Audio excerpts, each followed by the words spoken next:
Hello ನಮಸ್ಕಾರ. ಈ ಒಂದು ವಿಡಿಯೋ ನಾವು ಪೊಲಿಟಿಕಲ್ ಥಿಯರಿ ಮಾಡೆಲ್ ಕ್ವಶನ್ ಪೇಪರನ್ನು ನೋಡೋಣ. ಸೊ ಇದರೊಳಗೆ ಕ್ವಶನ್ಸ್ನ ನಿಮ್ಗೆ ಕೊಟ್ಟಿಲ್ಲ. ನೆಕ್ಸ್ಟ್ ಸೆಕ್ಷನ್ ಒಳಗೆ ಅಂದರೆ ಈಗ ನಿಮ್ಗೆ ಏನು ಮಾಡಪ್ಪ ಅಂದ್ರೆ ಮೊದಲ ಮಾಡೆಲ್ ಕ್ವಶನ್ ಪೇಪರ್ ಯಾವ ರೀತಿ ಇರುತ್ತೆ ಅಂತ ಹೇಳ್ತೀನಿ, ಯಾವ ಟೈಪ್ ಬರ್ತದೆ ಕ್ವಶನ್ ಪೇಪರ್ ಅಂತ ಹೇಳಿ. ನೆಕ್ಸ್ಟ್ ನಿಮ್ಗೆ ಇಂಪಾರ್ಟೆಂಟ್ ಕ್ವಶನ್ಸ್ ಅನ್ನು ಕೊಟ್ಟೇನಿ. ವಿಡಿಯೋ ಸ್ಕಿಪ್ ಮಾಡೋಕೆ ಹೋಗ್ಬೇಡ್ರಿ, ನೋಡ್ಕೊಂತ ಕಂಟಿನ್ಯೂಸ್ಲಿ ಇರ್ರಿ. ಓಕೆ, ಮೊದಲಿಗೆ ನೋಡ್ರಿ ಇನ್ಸ್ಟ್ರಕ್ಷನ್ಸ್ ಬಂದಾವ. ನಿಮಗೆ ಟೋಟಲ್ ಮಾರ್ಕ್ಸ್ ಎಷ್ಟಪ್ಪ ಅಂತಂದ್ರೆ ಮ್ಯಾಕ್ಸಿಮಮ್ 80 ಮಾರ್ಕ್ಸ್ ಅಂತ ಹೇಳಿ. So read all instruction and questions carefully before answering. The question paper consists of 4 sections: section A, section B, section C and section D. All sections are compulsory. Section A. So ಮೊದಲಿಗೆ ನೋಡಿ ನೆನ್ಪಿಟ್ಕೊರಿ, ನೀವು total 4 section ಒಳಗೆ ನಿಮ್ಮ political theory paper ಬರ್ತದ್ರಿ. So ಇದು SCP ದವ್ರಿಗೆ important ರೀ. SCP pattern ಏನೈತಲ್ಲ ಅದರ ಪ್ರಕಾರ 80 ಮಾರ್ಕ್ಸಿಂದ. ಸೊ ಮೊದಲಿಗೆ ನಿಮಗೇನಪ್ಪ ಅಂತಂದ್ರೆ 10 into 2 ನೆನಪಿಟ್ಕೋರಿ. 10 into 2 20 marks. So 10 questions ಬರ್ತಾವೆ ನಿಮ್ಗೆ. ಈಚ್ ಕ್ವಶನ್ ಏನಪ್ಪ ಅಂತಂದ್ರೆ 2 ಮಾರ್ಕ್ಸಿಗೆ ಬರ್ತೈತಿ. ಸೊ 2 ಮಾರ್ಕ್ಸ್ ಎಷ್ಟು ಬರಿಬೇಕು ಸರ್ಪ್ಪ ಅಂತಂದ್ರೆ you have to write at least sentence. ಒಂದು ಸೆಂಟೆನ್ಸ್ನ ನೀವು ಫ್ರೇಮ್ ಮಾಡಬೇಕು. ನೆನ್ಪಿಟ್ಕೋರಿ, ಟೋಟಲ್ ನಿಮ್ಗೆ 12 ಕ್ವಶನ್ಸ್ ಕೇಳ್ತಾರಲ್ಲಿ. 12 ಒಳಗೆ ಬರೀ 10ಗೆ ಮಾತ್ರ ಆನ್ಸರ್ ಮಾಡ್ಬೇಕು ರೀ. 12 ಕ್ವಶನ್ಸ್ ಕೊಟ್ಟಿರ್ತಾರ, ಅದ್ರೊಳಗೆ 10 ಮಾರ್ಕ್ಸಿಗೆ ಬರಿಬೇಕು. ನೀವು 10 ಕ್ವಶನ್ಸ್ ಅಷ್ಟೇ ಬರಿಬೇಕು. ಆಮೇಲೆ ಪ್ರತಿ ಕ್ವಶನ್ಗೆ 2 ಮಾರ್ಕ್ಸ್. ಇನ್ನು ಸೆಕ್ಷನ್ ಬಿ ಒಳಗೆ ಏನಪ್ಪ ಅಂತಂದ್ರೆ 5 ಮಾರ್ಕ್ಸಿಗೆ ರೀ. ಮೈ ಡಿಯರ್ ಸ್ಟೂಡೆಂಟ್ಸ್ ನೆನ್ಪಿಟ್ಕೋರಿ, 5 ಮಾರ್ಕ್ಸಿಗೆ ಬರ್ತೈತಿ.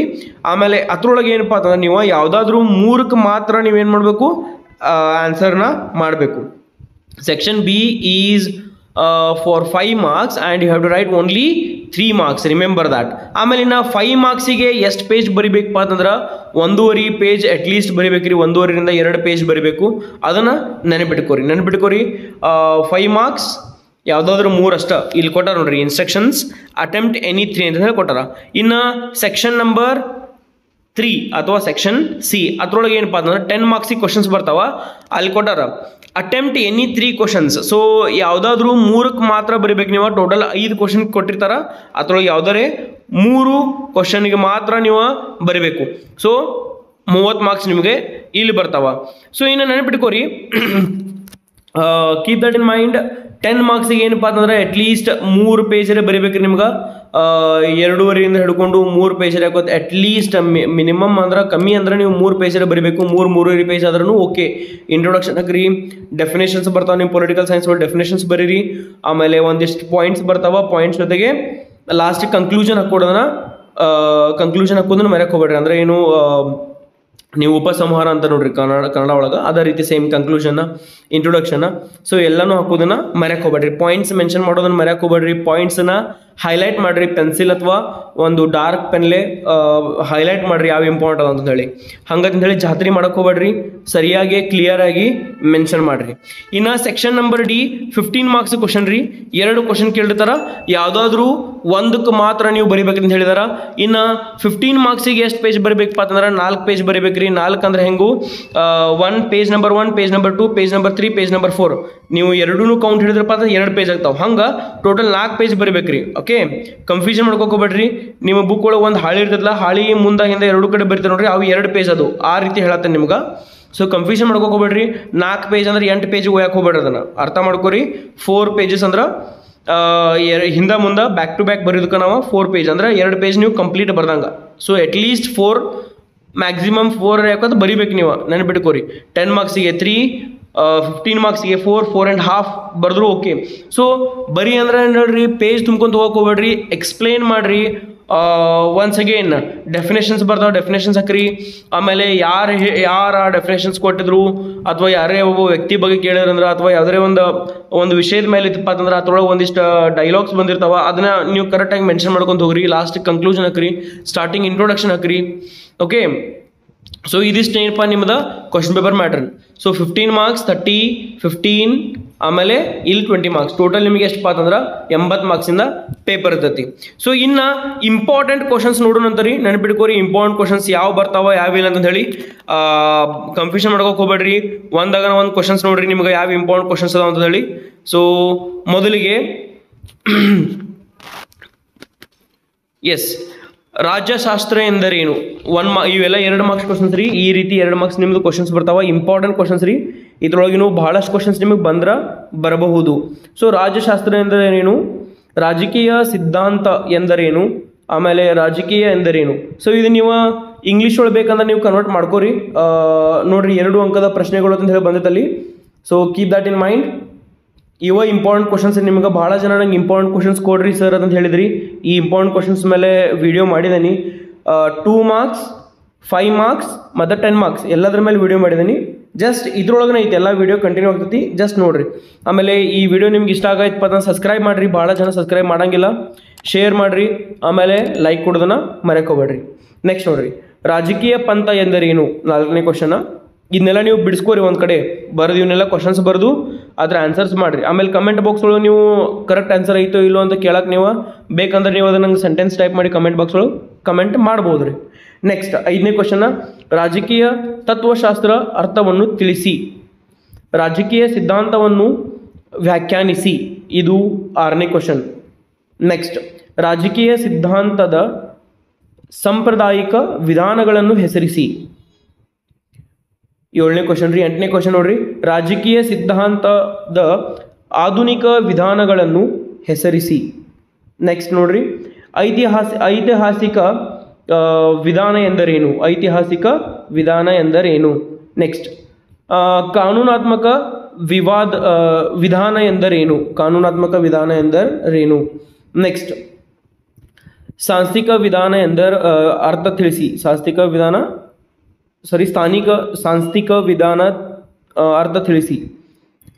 ವ್ಯವಸ್ಥಾ ವಿಧಾನ ಎಂದರೇನು, ವರ್ತನವಾದವೆಂದರೇನು, ವರ್ತನವಾದದ 2 ಲಕ್ಷಣಗಳನ್ನು ತಿಳಿಸಿ. ಸೊ ನಿಮ್ಗೆ ಸ್ಟೆಪ್ ಬೈ ಸ್ಟೆಪ್ ಯಾವ್ಯಾವ ಎಲ್ಲ ಟಾಪಿಕ್ ಮೇಲಿಂದ ಇಂಪಾರ್ಟೆಂಟ್ ಕ್ವಶನ್ಸ್ ಯಾವ ಬರ್ತಾವಲ್ಲ ಅದನ್ನ ಇದ್ರೊಳಗೆ ಈ ಒಂದು ವಿಡಿಯೋ ನಿಮ್ಗೆ ಮಾಡಿ ಕಳ್ಸಿನಂತ. ಸೊ ನಾನು ಬಿಡ್ಕೋರಿ, I am an English teacher. ಅದ್ರೊಳಗೂ ನನಗೆ ಇವು ಕ್ವಶನ್ಸ್ ಕೊಟ್ಟಿದ್ದು ಇಲ್ಲೇ ಒಬ್ಬರು ಪೊಲಿಟಿಕಲ್ ಸೈನ್ಸ್ ಟೀಚರ್ ನನಗೆ ಹೆಲ್ಪ್ ಮಾಡಿದ್ರಿ. ಸೊ ಅವ್ರ ಕಡೆಯಿಂದ ಇವು ಇಂಪಾರ್ಟೆಂಟ್ ಕ್ವಶನ್ಸ್ನ ಕೇಳಿದಾಗ ಅವ್ರು ಕೊಟ್ಟಾರ. ಸೊ ನೆಕ್ಸ್ಟ್ ನೋಡ್ರಿ, ಉತ್ತರ ವರ್ತನವಾದವೆಂದರೇನು, ಉದಾರಾತ್ಮವಾದವನ್ನು ವ್ಯಾಖ್ಯಾನಿಸಿ. ಉದಾರತವಾದ ಎಂದರೇನು, ಸಮಾಜವಾದವನ್ನು ವ್ಯಾಖ್ಯಾನಿಸಿ. 18 ಕ್ವಶನ್ಸ್ ಅದು ರೀ. ಆಮೇಲೆ ಸಮಾಜವಾದ ಎಂದರೇನು, ಸಮಾಜವಾದದ ಪ್ರಕಾರಗಳನ್ನು ತಿಳಿಸಿ. ಸಮಾಜವಾದದ ಪ್ರತಿಪಾದಕರನ್ನು ತಿಳಿಸಿ. ಮಾರ್ಕ್ಸ್ವಾದ ಎಂದರೇನು. ಸೊ ಮಾರ್ಕ್ಸಿಸಮ್ ಇಂಗ್ಲೀಷ್ ಒಳಗೆ ನಿಮಗೆ ಟ್ರಾನ್ಸ್ಲೇಟ್ ನೀವು ಮಾಡ್ಕೋಬೋದು ರೀ. ಮಾರ್ಕ್ಸ್ವಾದ ಎಂದರೇನು, ಅಧಿಕ ಮೌಲ್ಯ ಸಿದ್ಧಾಂತ ಎಂದರೇನು, ದ್ವಂದ್ವಾತ್ಮಕ ಭೌತಿಕವಾದ ಎಂದರೇನು, ಸಮತಾವಾದ ಎಂದರೇನು, ಸಮತಾವಾದ ಎಂದರೇನು, ಬಹು ಸಂಸ್ಕೃತಿವಾದ ಅರ್ಥವನ್ನು ತಿಳಿಸಿ. ಶಕ್ತಿ ಎಂದರೇನು, ಅಧಿಕಾರ ಎಂದರೇನು, ಅಧಿಕಾರವನ್ನು ವ್ಯಾಖ್ಯಾನಿಸಿ. ನೋಡ್ರಿ, ಸ್ಟೆಪ್ ಬೈ ಸ್ಟೆಪ್ ನಿಮ್ಗೆ ಯಾವ ರೀತಿ ಕ್ವಶನ್ಸ್ ಬರುವ ಅಂತ ಹೇಳಿದ್ರೆ ಕೊಟ್ಟಾರ. So my dear students, keep that in mind. ನೀವು ಇದನ್ನು ಬರ್ಕೊಂತ ಹೋಗ್ಬೇಕ್ರಿ. ಸೊ ಹಂಗೆ ಬಿಡಾಕೋಬೇಡ್ರಿ. ಇವೆಲ್ಲ ಕ್ವಶನ್ಸ್ನ ನೀವು ಏನು ಮಾಡಿರಪ್ಪ ಅಂದ್ರೆ ನಿಮ್ಮ ಕ್ವಶನ್ಸ್ ಬರೆದು ಆನ್ಸರ್ಸ್ನ ಮಾಡಿಬಿಡ್ಕೋರಿ. 100% ಇದ್ರಾಗಿನೂ ಕ್ವಶನ್ಸ್ ನಿಮಗೆ ಬರ್ತಾವ. ಇದ್ರಾಗಿನೂ ಬಿಟ್ಟು ಬೇರೆ ಕಡೆ ಬರಂಗಿಲ್ಲ ಅಂತ ಅನ್ಕೊಂಡೆ ನಾನು. 110% ನಿಮ್ಗೆ ಕ್ವಶನ್ ಬರೋ ಮುಂದಿದ್ದಂಗೆ ಇವಿಷ್ಟು ಇಂಪಾರ್ಟೆಂಟ್ ಕ್ವಶನ್ಸ್ ನೆನ್ಪಿಡ್ಕೋರಿ. These are all important questions. 2 ಮಾರ್ಕ್ಸಿಗೆ ಮಿನಿಮಮ್ ಏನಪ್ಪ ಅಂತಂದ್ರೆ 2 ಸೆಂಟೆನ್ಸ್ ಹಾಕೋದು ನೀವು ಬರಿಬೇಕ್ರಿ. ಓಕೆ, 2 ಸೆಂಟೆನ್ಸ್ ಹಾಕೋದು ನೀವು ಬರಿಬೇಕು, ನೆನ್ಪಿಡ್ಕೋರದನ್ನ. ನೆಕ್ಸ್ಟ್, ಅಧಿಕಾರವನ್ನು ವ್ಯಾಖ್ಯಾನಿಸಿ. ಸ್ವತಂತ್ರ ಎಂದರೇನು, ಸ್ವತಂತ್ರವನ್ನು ವ್ಯಾಖ್ಯಾನಿಸಿ. ಸಮಾನತೆ ಎಂದರೇನು, ಸಮಾನತೆಯನ್ನು ವ್ಯಾಖ್ಯಾನಿಸಿ. ನ್ಯಾಯ ಎಂದರೇನು, ನ್ಯಾಯವನ್ನು ವ್ಯಾಖ್ಯಾನಿಸಿ.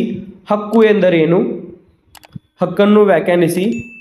ಕರ್ತವ್ಯ ಎಂದರೇನು, ಸಾಮಾಜಿಕ ನ್ಯಾಯ ಎಂದರೇನು. ಸೊ ಇವಿಷ್ಟು ಕ್ವಶನ್ಸ್ ಅದಾವ. ಇನ್ನೂ ಕ್ವಶನ್ಸ್ ಅದಾವ 2 ಮಾರ್ಕ್ಸ್. ನೀವೆಲ್ಲ ಆರ್ಥಿಕ ನ್ಯಾಯ ಎಂದರೇನು, ರಾಜಕೀಯ ನ್ಯಾಯ ಎಂದರೇನು, ನೈಸರ್ಗಿಕ ಸ್ವಾತಂತ್ರ್ಯ ಎಂದರೇನು, ನಾಗರಿಕ ಸ್ವಾತಂತ್ರ್ಯ ಎಂದರೇನು, ರಾಜಕೀಯ ಸ್ವಾತಂತ್ರ್ಯ ಎಂದರೇನು, ಆರ್ಥಿಕ ಸ್ವಾತಂತ್ರ್ಯ ಎಂದರೇನು, ರಾಷ್ಟ್ರೀಯ ಸ್ವಾತಂತ್ರ್ಯ ಎಂದರೇನು. ನಿಮಗೆ ಇದು ವಿಡಿಯೋ ಭಾಳ ಫಾಸ್ಟ್ ಅನ್ಸಾಯ್ತಪ್ಪ ಅಂತಂದ್ರೆ ವಿಡಿಯೋನ ಪಾಸ್ ಮಾಡಿರಿ, ಆಮೇಲೆ ಅವನ ಕ್ವಶನ್ಸನ್ನ ಬರ್ಕೋರಿ. ಓಕೆ, ನೈಸರ್ಗಿಕ ಸಮಾನತೆ ಎಂದರೇನು, ಆರ್ಥಿಕ ಸಮಾನತೆ ಎಂದರೇನು, ರಾಜಕೀಯ ಸಮಾನತೆ ಎಂದರೇನು, ರಾಜಕೀಯ ಹಕ್ಕು ಎಂದರೇನು, ಉದಾಹರಣೆ ಕೊಡಿ. ಆರ್ಥಿಕ ಹಕ್ಕು ಎಂದರೇನು, ಉದಾಹರಣೆ ಕೊಡಿ. ನಾಗರಿಕ ಹಕ್ಕು ಎಂದರೇನು, ಉದಾಹರಣೆ ಕೊಡಿ. ಸೊ 52 ಕ್ವಶನ್ಸ್ ಆದರೂ ಇನ್ನೂ ಕ್ವಶನ್ಸ್ ಅದಾವ ನೋಡ್ರಿ. ಉದಾರವಾದಿ ಪ್ರಜಾಪ್ರಭುತ್ವ ಎಂದರೇನು? ಬಹುತ್ವವಾದಿ ಪ್ರಜಾಪ್ರಭುತ್ವ ಎಂದರೇನು? ಮಾರ್ಕ್ಸ್ವಾದಿ ಪ್ರಜಾಪ್ರಭುತ್ವ ಎಂದರೇನು? ಸಕಾರಾತ್ಮಕ ಸಮಾನತೆ ಎಂದರೇನು? ನಕಾರಾತ್ಮಕ ಸಮಾನತೆ ಎಂದರೇನು? ಸೊ ಇವಿಷ್ಟು ನಿಮಗೆ ಕ್ವಶನ್ಸ್ ಅದಾವ. ಇನ್ನು 2.5 5 ಅಂಕಗಳಿಗೆ ಇಲ್ಲಿಂದ ನಿಮ್ಗೆ 5 ಅಂಕಗಳು ಅದಾವ. ಇಲ್ಲಿಗೆ ನಿಮ್ಗೆ ಏನಪ್ಪ ಅಂತಂದ್ರೆ ಇವೆಲ್ಲ 2 ಮಾರ್ಕ್ಸ್ನ ಕ್ವಶನ್ಸ್ ರೀ. ಇನ್ನು ಮುಂದೆ ಬರೋ ಏನಪ್ಪ ಅಂತಂದ್ರೆ they are all 5 marks questions. ನೋಡ್ರಿ ಟೋಟಲ್ ನಿಮ್ಗೆ 57 ಕ್ವಶನ್ಸ್ ಬಂದಾವ. 57 ಕ್ವಶನ್ಸ್ ಎಲ್ಲ ಇಂಪಾರ್ಟೆಂಟ್ ಟಾಪಿಕ್ಸ್ ಮೇಲಿಂದ ಬಂದಾವ. ಎಲ್ಲ ಟಾಪಿಕ್ ಮೇಲಿಂದ ಕವರ್ ಆಗಿದಾಯ್ತಲ್ಲ. ಓಕೆ, ಇವಿಷ್ಟು ನಿಮ್ಗೆ 2 ಮಾರ್ಕ್ಸ್ನ ಕ್ವಶನ್ಸ್ ಬರ್ತಾವೆ. ನೆನ್ಪಿಟ್ಕೋರಿ 2 ಮಾರ್ಕ್ಸಿಗೆ ಮಿನಿಮಮ್ 1 ರಿಂದ 2 ಸೆಂಟೆನ್ಸ್ ಏನು ಮಾಡಬೇಕಪ್ಪ ಅಂದ್ರೆ ನೀವು ಬರಿಬೇಕು. ಓಕೆ, 2 ವಾಕ್ಯಗಳನ್ನ ಬರಿಬೇಕು ನೀವು. ಇನ್ನು 5 ಅಂಕದ ಪ್ರಶ್ನೆಗಳು ನೋಡ್ರಿ ಯಾವ್ಯಾವ? ರಾಜಕೀಯ ಸಿದ್ಧಾಂತದ ಅರ್ಥವನ್ನು ಬರೆಯಿರಿ. ರಾಜಕೀಯ ಸಿದ್ಧಾಂತದ ಸ್ವರೂಪವನ್ನು ತಿಳಿಸಿ. ರಾಜಕೀಯ ಸಿದ್ಧಾಂತದ ಮಹತ್ವವನ್ನು ತಿಳಿಸಿ. ರಾಜಕೀಯ ಸಿದ್ಧಾಂತದ ವ್ಯಾಪ್ತಿಯನ್ನು ತಿಳಿಸಿ.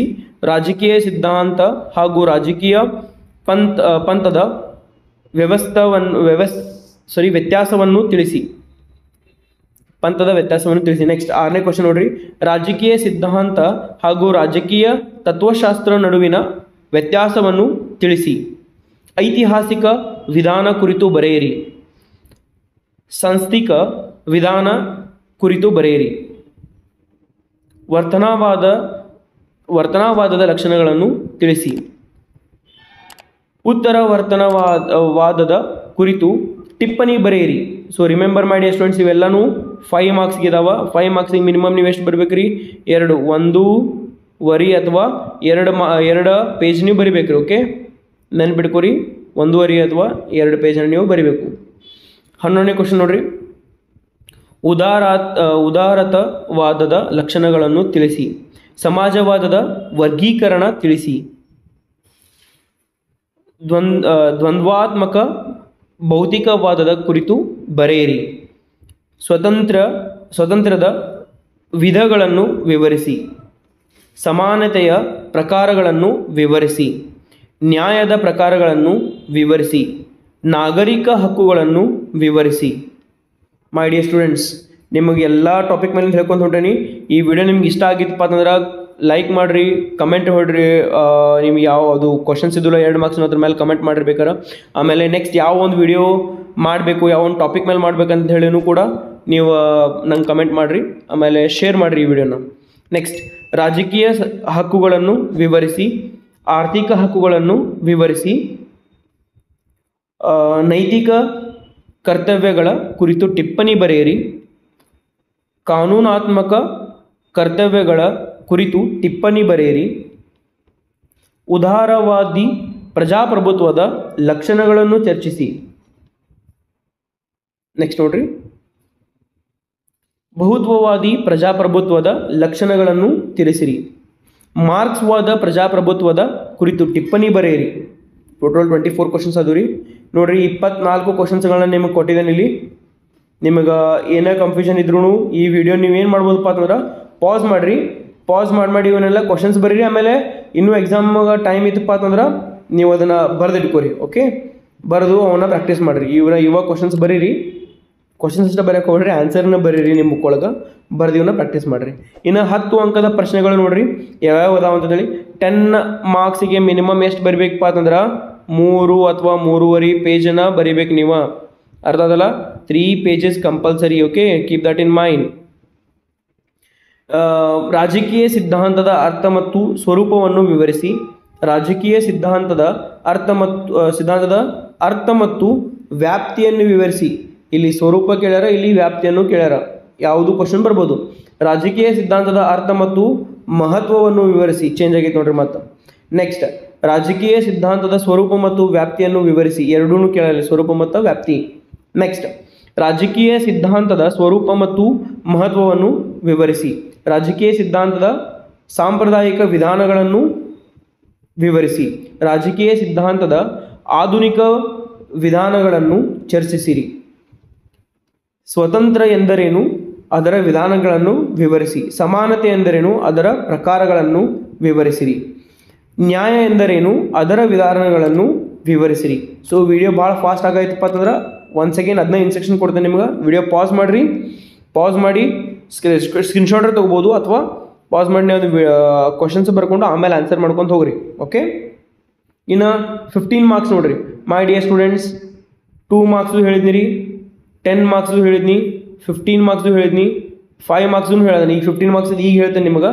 5 ಮಾರ್ಕ್ಸ್ ಆಯಿತು, 2 ಮಾರ್ಕ್ಸ್ ಆಯಿತು, 10 ಮಾರ್ಕ್ಸಿಗೆ ಇನ್ನು 15 ಮಾರ್ಕ್ಸ್. ಸರ್ ಇನ್ನು 15 ಮಾರ್ಕ್ಸಿಗೆ ಎಷ್ಟು ಪೇಜ್ ಬರಬೇಕು ರೀ? ಮಿನಿಮಮ್ 4 ಪೇಜ್ ಬರಬೇಕು ಅಂತ ಹೇಳಿ ನಿಮ್ಗೆ. ಸೊ ಪೇಜ್ ತುಂಬ್ಸಕ್ಕೆ ಹೋಗ್ಬೇಡ್ರಿ, ಚಲೋ ನಿಮಗೆ ಎಲ್ಲ ಪಾಯಿಂಟ್ಸನ್ನು ಬರೀರಿ. Okay, points are very important, so keep that in mind. ಮೊದಲೇ ಕ್ವಶನ್ ನೋಡ್ರಿ, 15 ಅಂಕದ ಪ್ರಶ್ನೆಗಳು. ಮೊದಲೇ ಕ್ವಶನ್ ನೋಡ್ರಿ, ರಾಜಕೀಯ ಸಿದ್ಧಾಂತದ ಅರ್ಥ, ಸ್ವರೂಪ, ವ್ಯಾಪ್ತಿಯನ್ನು ವಿವರಿಸಿ. ರಾಜಕೀಯ ಸಿದ್ಧಾಂತದ ಅರ್ಥ, ಮಹತ್ವ ಮತ್ತು ವ್ಯಾಪ್ತಿಯನ್ನು ವಿವರಿಸಿ. ರಾಜಕೀಯ ಸಿದ್ಧಾಂತದ ಅರ್ಥ, ಸ್ವರೂಪ ಮತ್ತು ಮಹತ್ವವನ್ನು ವಿವರಿಸಿರಿ. ಹಕ್ಕುಗಳೆಂದರೇನು, ಅದರ ವಿಧಗಳನ್ನು ವಿವರಿಸಿರಿ. ಅಕಸ್ಮಾತ್ ನಿಮಗೆ ಟೈಮ್ ಸಿಕ್ಕಿತ್ತಪ್ಪ ಅಂದ್ರೆ ಎಕ್ಸಾಮ್ ಮುಗಿದ ಕೂಡಲೇ ಸರ್ ಇದ್ರಾಗಿ ನೀವು ಕ್ವಶನ್ಸ್ ಬಂದಂತ ಹೇಳಿ ನೀವು ಕಮೆಂಟ್ ಮಾಡಿರಿ. ಓಕೆ, ಆಮೇಲೆ ನೆಕ್ಸ್ಟ್ ಏನಪ್ಪ ಅಂತಂದ್ರೆ ಸಬ್ಸ್ಕ್ರೈಬ್ ಮಾಡೋದು ಮರ್ಯಾಕೆ ಹೋಗ್ಬೇಡ್ರಿ, ಲೈಕ್ ಕೊಡ್ರಿ. ಓಕೆ, ಆಮೇಲೆ ಈ ವಿಡಿಯೋನ ಶೇರ್ ಮಾಡೋದನ್ನು ಮರ್ಯಾಕೆ ಹೋಗ್ಬೇಡ್ರಿ. ಓಕೆ, ನೆಕ್ಸ್ಟ್ ಹಕ್ಕುಗಳೆಂದರೇನು, ಅದರ ವಿಧಾನಗಳನ್ನು ವಿವರಿಸಿರಿ. 5ನೇ ಕ್ವಶನ್ನ ಉದಾರತವಾದ ಎಂದರೇನು, ಅದರ ಲಕ್ಷಣಗಳನ್ನು ವಿವರಿಸಿ. ಮಾರ್ಕ್ಸ್ ವಾದದ ತತ್ವಗಳನ್ನು ವಿವರಿಸಿರಿ. ಸೊ ಇವಿಷ್ಟು ಏನಪ್ಪ ಅಂತಂದ್ರೆ ನಿಮ್ಗೆ 15 ಮಾರ್ಕ್ಸ್ ಕ್ವಶನ್ಸ್ ಅದು ರೀ. ಇನ್ನು ಇವಿಷ್ಟು ನಿಮ್ಗೆ ಇದೇ ಸ್ಟಾರ್ಟಿಂಗ್ ಪೇಜ್ ಒಳಗೆ ನಿಮ್ಗೆ ಏನು ಮಾಡ್ಯಾನಪ್ಪ ಅಂತಂದ್ರೆ ಮಾಡೆಲ್ ಕ್ವಶನ್ ಪೇಪರ್ನು ಹೇಳೀನಿ, ಆಮೇಲೆ ಇಂಪಾರ್ಟೆಂಟ್ ಕ್ವಶನ್ನು ಕೂಡ ನಿಮ್ಗೆ ಕೊಟ್ಟೇನಿ. ಸೊ ಮೈ ಡಿಯರ್ ಸ್ಟೂಡೆಂಟ್ಸ್, ಇದು ವಿಡಿಯೋ ನಿಮ್ಮ ಪರ್ಪಸ್ ರೀ. ನಾ ಆಲ್ಮೋಸ್ಟ್ ಆಲ್ ಇಂಗ್ಲೀಷ್ ವಿಡಿಯೋ ಜಾಸ್ತಿ ಮಾಡ್ತೀನಿ. ಪೊಲಿಟಿಕಲ್ ಸೈನ್ಸ್ ಹುಡುಗರು ನೀವು ಕಮೆಂಟ್ ಸೆಕ್ಷನ್ ಒಳಗೆ ಕೇಳಿದ್ರ ಅಂತ ನಿಮ್ಗೆ ಪೊಲಿಟಿಕಲ್ ಸೈನ್ಸ್ ಮೇಲೆ ವಿಡಿಯೋ ಮಾಡಿದ್ದೀನಿ. ಸೊ ಇನ್ನು ನಿಮ್ಗೆ ಮತ್ತೆ ಅದ್ರ ಮೇಲೆ ಬೇಕಂತ ಹೇಳಿ ನೀವು ಕಮೆಂಟ್ ಮಾಡಿದ್ರಪ್ಪ ಅಂತಂದ್ರೆ 100% ಏನಪ್ಪ ಅಂತಂದ್ರೆ ಅದ್ರ ಮೇಲೆ ನಾನು ಮಾಡ್ತೀನಿ. ಓಕೆ, ನಿಮ್ಗೆ ಯಾವ ಒಂದು ಟಾಪಿಕ್ ಬೇಕಿಲ್ಲ ಆ ಒಂದು ಟಾಪಿಕ್ ಮೇಲೆ 110% ಏನಪ್ಪ ಅಂತಂದ್ರೆ ವಿಡಿಯೋನ ಮಾಡ್ತೀನಿ. ಸೊ ಇಲ್ಲಿವರೆಗೂ ಈ ವಿಡಿಯೋ ನಿಮ್ಗೆ ಇಷ್ಟ ಆಗೈತಪ್ಪ ಅಂತಂದ್ರೆ ಲೈಕ್ ಮಾಡಿರಿ, ಸಬ್ಸ್ಕ್ರೈಬ್ ಮಾಡಿರಿ ಚಾನಲ್ಗೆ, ಆಮೇಲೆ ಶೇರ್ ಮಾಡೋದನ್ನ ಮರೆಕೋಬೇಡ್ರಿ. Thank you very much. See you all in the next video my dear friends. All the best.